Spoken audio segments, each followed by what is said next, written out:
court ordered listings in Vancouver are the highest they have been in the 7 years this data has been tracked. Not just elevated, but a parabolic rise. If you pull up the ZLT chart right now, you are looking at near vertical line from late 2024 into 2026, sitting at approximately 170 active court-ordered listings as of this month.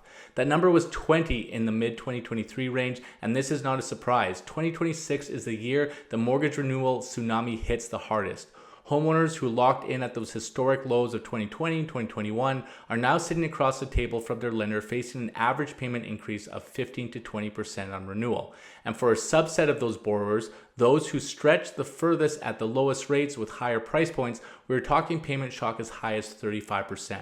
That is not a rounding error, and for lots of households here, this is simply not manageable. Today, I'm going to walk you through some of the court-ordered listings that are actively on the market right now in Vancouver, the addresses, the pricing, and what this opportunity looks like for a buyer who understands how these transactions work. If you want the full list sent directly to you, comment the word buy below and we will get it out to you. And let's pull up the MLS data right now. What you're going to see here is the attached market. We're going to start here first. So this is everything in the attached market from Vancouver East to Vancouver West. And you can see that there is 43 units that are currently outstanding when it comes to court-ordered sales here in Vancouver.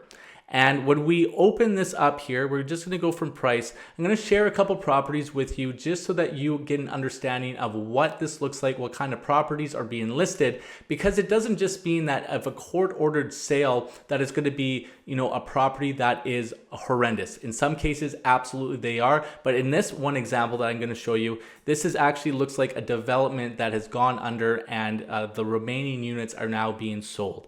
So this one here in particular, this is 307-3590 West 39th Avenue. This is being listed here by Mario Felicella from Sutton Group West Coast. Okay, so what you're going to see here is the couple things. So we're going to pull up the tax just to show you some of the valuations here.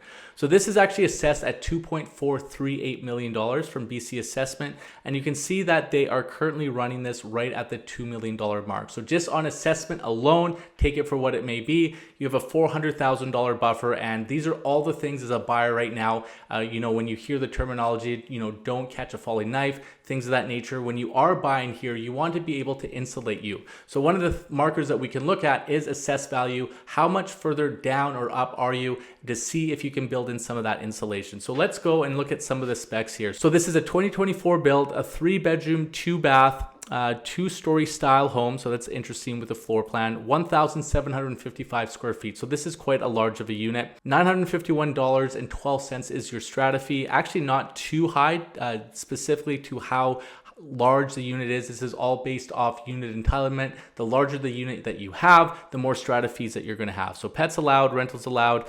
And let's just see here what is going on. There's actually open house at the time of recording because this is a newer court-ordered sale this weekend. But when we look at this, this is called the 15. These are 15 beautiful designed solid concrete estates. So this is another plus here. When you are looking, I've done videos of this in the past, wood frame versus concrete. If you can get some of these boutique concrete builds, they are quite advantageous. So as we pull up the photos here, you're going to see that this is obviously hasn't been lived in, so I'll have to double check to see if GST is applicable here. But you have some of these nice finishes in here. This is definitely a larger size fridge, a darker color scheme here. They've got some large windows and couple things that I've noticed here. I mean, this is interesting. This is a mini split system.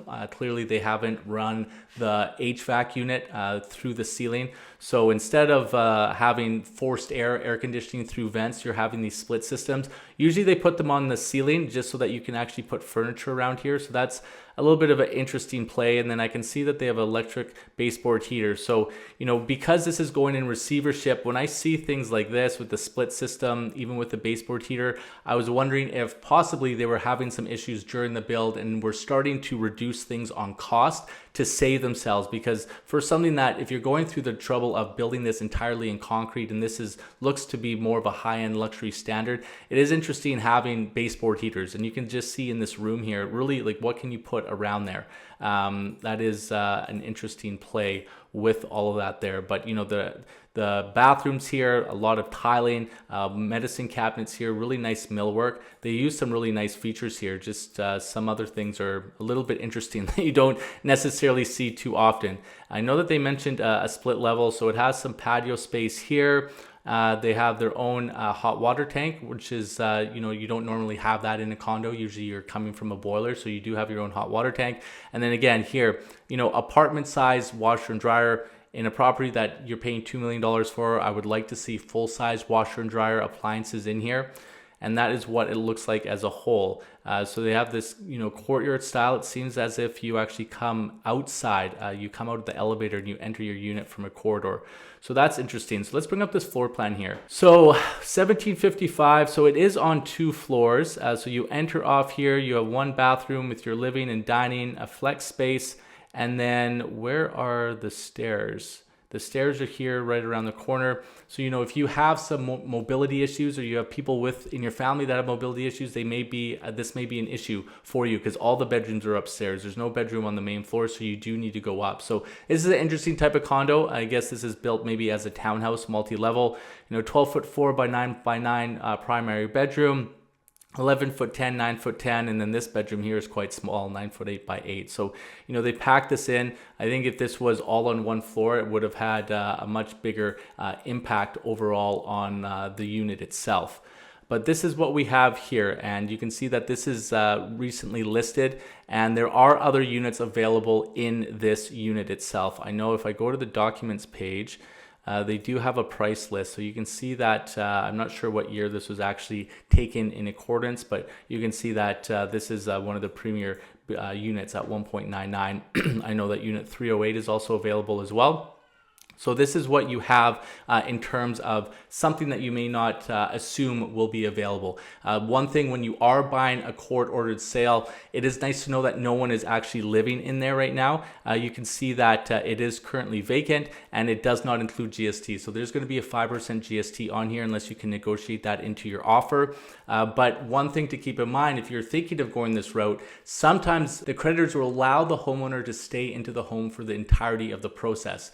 So when you buy these, you're buying this as is, where is. So if you have a homeowner who's been upset because they're losing their home and they take it out on the property, they smash the drywall, they remove the appliances, those are all the risks that you assume. So when you can find something like this, which is brand new, that there's no tenant, the risk of that dramatically decreases. So those are some tips that I have for people who are thinking of going through this route.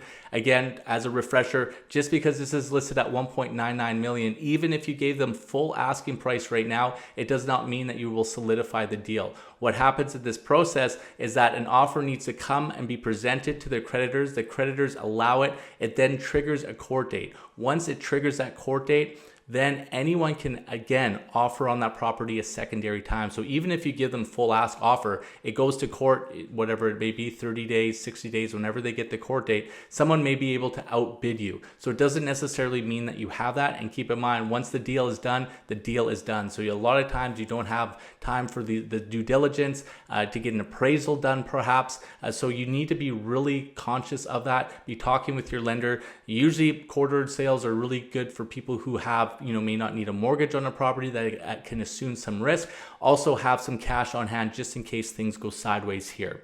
So if we go back to the list here and just see what else is available in terms of another option in the attached market. I know we went a little bit high on that price point, but if we come down as this is loading here, let's go something a little bit more advantageous in terms of pricing.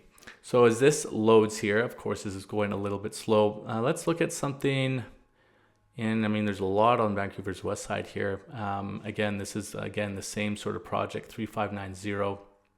I think that whole project is must be needing to sell. So that unfortunate for that developer there, all these are going to be discounted. So it might be a good fit for you here because they do have pricing that drops down to the 1.4 area here. So if we want to take something like this, let's call one downtown Vancouver in Yaletown, 1284 87 Nelson Street. Let's look at some of the detailing here as well. So if we look at the history to see what's been going on here, they have already expired this once, expired it twice, expired at 3 times. So this has been on market for quite some time here.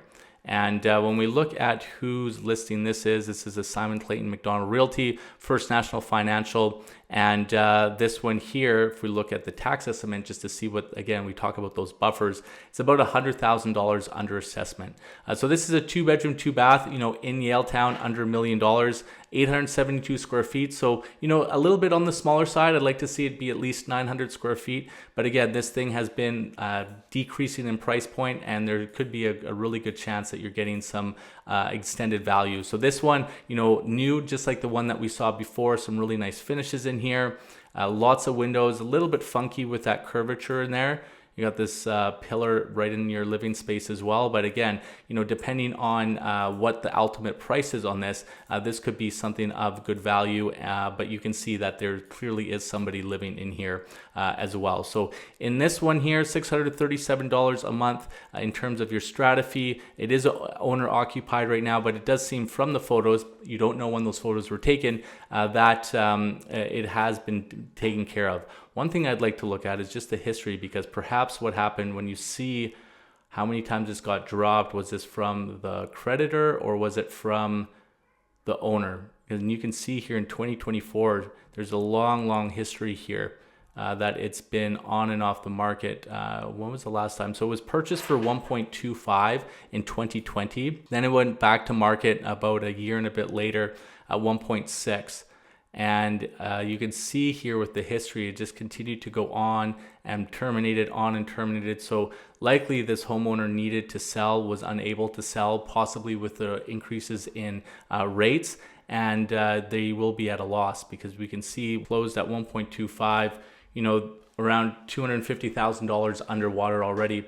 So again, this is some of the value that you can see on this market with court-ordered sales here. And with those charts that we're showing to you, there's just been this parabolic rise, and there are going to continue to be more and more of these. So let's go into the detached, because I have a really interesting one for us to look at next. Moving over to the detached segment in Vancouver East and Vancouver West, there's currently 28 court-ordered sales. Again, if you want this list, comment buy in the comments. I'll send you this list here, but I want to show you some interesting properties here that shows you what can happen when people are in some trouble and the money that ultimately could be lost here.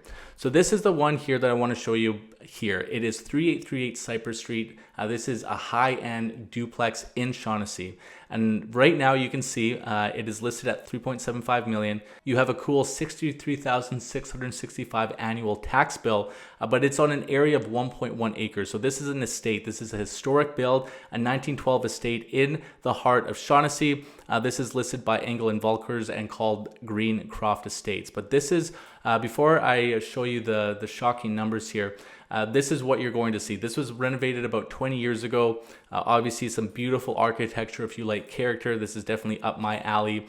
You can see the wood all throughout. It even has an elevator right here in the unit. And just a very grandiose home, which you would expect in Shaughnessy with this type of estate. So if you are looking for some value, and I'm going to show you some numbers here that are going to actually shock you, but look at just the craftsmanship here.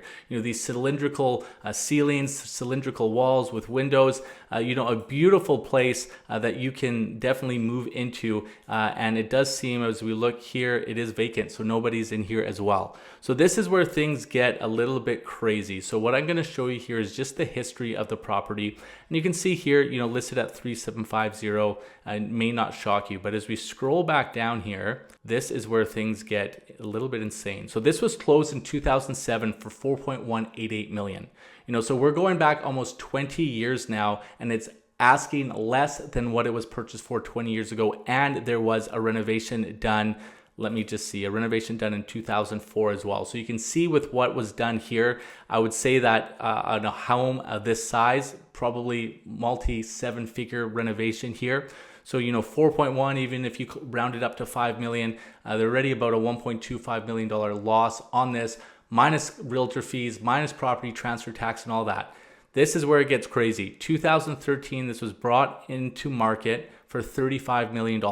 It stayed on there for about a year, did not move, came to another agent, increased to $44.999 million. Like I said, this is a duplex, so it included the other side as well. but this is what you are looking at in terms of something that is quite extreme on the foreclosure market. So from there, that was 2016. We fast forward to 2025. Obviously, there were some issues here. The home got repossessed. It then was listed down to 7.88. Then it was dropped down to 688, then to 59, and then 475, and now we're here at 375. So these are two duplexes. One here at the 375 mark, and then there's a secondary one that is listed at 475 here. So even both of these here together, when you look at the assessments, together these are both assessed at roughly $18 million. Together they are just around $8.5 million here. So you can see the same sort of history here. This is just the other side of the duplex, so they stratified it. But when you look at the history here, I mean, this one's assessed at 10.2. and it's currently at 475. And this one, again, some renovations. This is the other side of the state, and just some of that beautiful architecture inside, and is waiting for its new homeowner. So this is where some of those things, if you have cash on hand, you see some upside, maybe you're a contractor, you want to take advantage of a market. Obviously, this property never sold at $45 million, but even if you took a quarter of that value, pulled it into this here, and you may have to do some due diligence to understand why there is such a disconnect in price. Just looking at some things here, renovating 2004, a renovation that's just 22 years old, I wouldn't think that there's anything that wrong with it, but you'd have to do your due diligence. But this is what we're seeing in this court-ordered sales market. Yes, there are some great value out there, but I want to warn all of you, there is risk in this as well. But if you are curious about what this process looks like, book a call in for me. And if you want the list of these court-ordered sales, comment by, shoot me a text, shoot me an email, and I'll see you on the next one.